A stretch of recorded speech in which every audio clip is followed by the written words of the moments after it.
Mangamma versus Gangamma. Magical jewellery. ஒரு நாள் கங்கம்மா அவங்க ஃப்ரெண்ட மீட் பண்றதுக்காக போறாங்க. அங்க அவங்க ரேணுகாவை பாக்குறாங்க. பார்த்ததுமே அடியே எல்லம்மா எப்படி இருக்க என்ன சத்தமா சொல்றாங்க. அத கேட்ட எல்லாருமே ரேணுகாவை பார்த்து சிரிக்கிறாங்க. அதுக்கு ரேணுகாவுக்கு ரொம்ப கோவம் வருது. ரேணுகா கங்கம்மா கிட்ட கோவமா, அடியே கங்கா, உனக்கு எத்தனை தடவை சொல்றது இந்த மாதிரி எல்லாம் கூப்பிடாதுன்னு, நீ மாற மாட்டியா?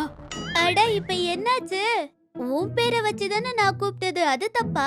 இருந்தாலும் இப்ப என்னாச்சுன்னு அவ்ளோ கோவப்படுற? என்ன ஆச்சா? அப்படி கூப்பிட்டு எல்லாரும் முன்னாடி என் மானத்தை வாங்குற, உனக்கு அது புரியுதா? ஏய் காமெடி பண்ணாதடி, நம்மளுக்குள்ள மான மரியாதை எங்க இருக்கு? அத கேட்ட ரேணுகா கிண்டலா, உனக்கு வேணும்னா மானம் இல்லாம இருக்கலாம், ஆனா எனக்கு இருக்கு. இங்க இருக்கிறவங்க எல்லாரும் என்னை எவ்வளவு மதிப்பாங்கன்னு தெரியுமா? அவங்க நடத்துற ஒவ்வொரு ஃபங்க்ஷனுக்கும் பார்ட்டிக்கும் என்னதான் சீஃப் கெஸ்டா கூப்பிடுவாங்க தெரியுமா? ஆனா உன்னை யாராச்சும் கூப்பிட்டாங்களா? சீஃப் கெஸ்டா விடு, நார்மல் கெஸ்டா ஆச்சு யாராச்சும் உன்னை கூப்பிட்டாங்களா? எல்லாருக்குமே நீ ஒரு நசை, அதான் யாருமே உன்னை மதிக்க மாட்டாங்க. ஏதோ என் சின்ன வயசுல ஃப்ரெண்டுன்னு வேற வழி இல்லாம நான் உன்னை கூப்பிடுறேன், இல்லனா நானும் உன்னை கூப்பிட மாட்டேன் தெரியுமா என்ன சொல்வாங்க. அத கேட்ட கங்கம்மா ரொம்ப அவமானமா ஃபீல் ஆவாங்க. ஏதோ ஃப்ரெண்டுன்னு அப்படி சொன்னா நீ என்ன அப்படி சொல்லிட்டலடி நீ. சரி இருக்கு இன்னும் அழுதுகிட்டே அங்கிருந்து கிளம்பி போறாங்க. வீட்டுக்கு வந்து பெட் மேல உட்காந்து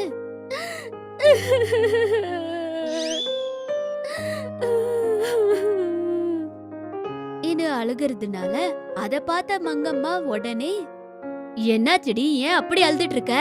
முதல்ல என்ன நடந்துச்சு? நானா யாருக்குமே கணக்கில்ல, ஒவ்வொருத்தரும் என் மானத்தை வாங்குறாங்க. இன்னும் அழுதுட்டே இருந்தாங்க. அத கேட்ட மங்கம்மா, அடியே முதல்ல அழுகிறத நிறுத்தி நடந்தது என்னவோ சொல்லு.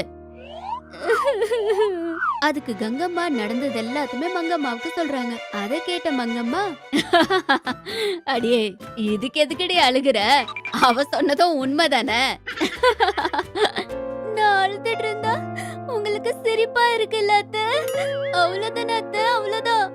யாருக்குமே நானா கொஞ்சம் கூட கணக்கு இல்ல.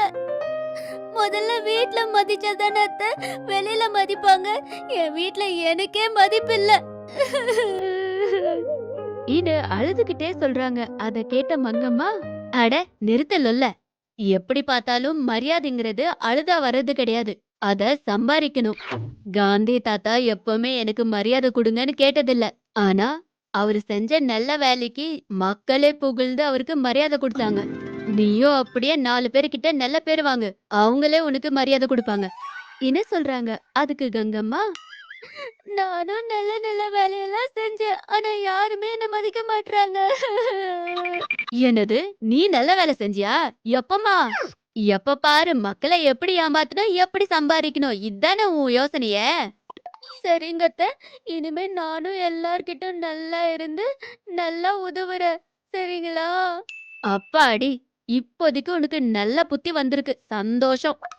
ஆமா அத்தை, இப்படி நல்ல வேலையா பண்ணிக்கிட்டு போயிட்டு இருந்தா அத மக்கள் எப்ப கவனிச்சு எப்ப எனக்கு மரியாதை கொடுப்பாங்க? அதுக்கு ரொம்ப டைம் ஆகும்ல. ஆமாண்டி அம்மா, நல்ல வேலையெல்லாம் ரொம்ப மெதுவா தான் தெரியும், அதே கெட்ட வேலை ரொம்ப சீக்கிரமா தெரியும். அப்படின்னா நான் நல்ல வேலை ஸ்டார்ட் பண்ணாலும் அது மக்கள் கவனிக்கிறதுக்கு ரொம்ப டைம் எடுக்கும் அத்தை. அதனால உங்ககிட்ட ஏதாச்சும் மேஜிக் பொருள் இருந்தா தாங்க அத்தை. அந்த பொருளை யூஸ் பண்ணதுமே மக்கள் எல்லாம் எனக்கு மரியாதை கொடுக்க ஆரம்பிக்கணும். என்னதுடி அப்படி திரும்பி இப்படி திரும்பி ஆப்பு எனக்கே வைக்கிறியா? அதுல ஜனங்க உன்னை மதிக்கிறதுக்கு நான் மேஜிக் பொருள் கொடுக்கறது என்னது? ப்ளீஸ் அத்தை, இன்னைக்கு ஒரு நாளைக்கு இந்த மாதிரி ஒரு பொருள் இருந்தா பாருங்க அத்தை. நாள்ல இருந்து நானே நல்ல வேலை செஞ்சு எல்லார்கிட்டயும் மரியாதை சம்பாதிக்கிறேன். அதுக்கு மங்கம்மா சுத்தமா ஒத்துக்க மாட்டாங்க. பதிலுக்கு காலும் கைய புடிச்சு கங்கம்மா ஒத்துக்க வைக்கிறாங்க. அவங்க ட்ரங்க் பெட்டில இருக்க மேஜிக் ஜுவல்லரிய எடுத்து கொடுக்கறாங்க. அத குடுத்துக்கிட்டே, இந்தாண்டி, இது மேஜிக் ஜுவல்லரி, இத போட்டுக்கிட்டேன்னா மக்கள் உனக்கு நிறைய மரியாதை கொடுப்பாங்க, உன்னை தலைமையில ஏத்தி பாப்பாங்க. இது இன்னைக்கு மட்டும்தான், நீ நாள்ல இருந்து நல்லவளா மாறுறேன்னு சொன்னதுனாலதான் இந்த சான்ஸ நான் உனக்கு குடுக்கறேன். இந்த முறை ஏதாச்சும் லுல்லு பண்ணேன்னு வை, அப்ப சொல்ற உன் கதைய இன்னு வார்னிங் குடுக்கறாங்க. கங்கம்மா உடனே அந்த மேஜிக் ஜுவல்லரிய போட்டுக்கிட்டு ஊருக்குள்ள போறாங்க. ஊருக்குள்ள மக்கள் எல்லாம் கங்கம்மாவை பார்த்து குனிஞ்சு குனிஞ்சு வணக்க போடுவாங்க. அத பார்த்த கங்கம்மா எவ்வளவோ சந்தோஷப்படுறாங்க. தான் கூல்ட்ரிங்க் குடிக்கிறதுக்காக ஒரு ஷாப்குள்ள போறாங்க. அந்த ஷாப்காரரும் கங்கம்மாவுக்கு ரொம்ப மரியாதை கொடுக்கறாரு. அவ்வளவுதான், அவங்க குடிச்ச கூல்ட்ரிங்க்குக்கும் காசு வாங்க மாட்டாரு.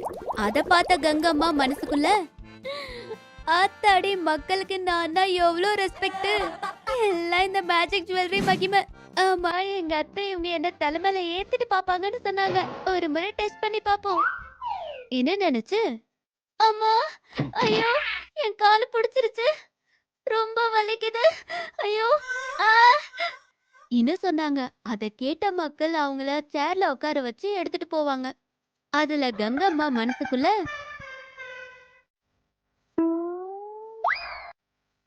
அப்பா, இதே மேஜிக் ஜுவல்லரி என்கிட்ட இன்னும் கொஞ்ச நாள் இருந்துச்சுன்னா இந்த ஊருக்கு நான் தான் மகாராணி இன்னு நினைச்சுக்கிட்டு அவங்க கிட்ட, என்ன ஆமா மாதிரி அவ்வளவு மெதுவா போயிட்டு இருக்கீங்க, சீக்கிரமா போங்க இன்னு அவங்கள கத்த ஆரம்பிக்கிறாங்க.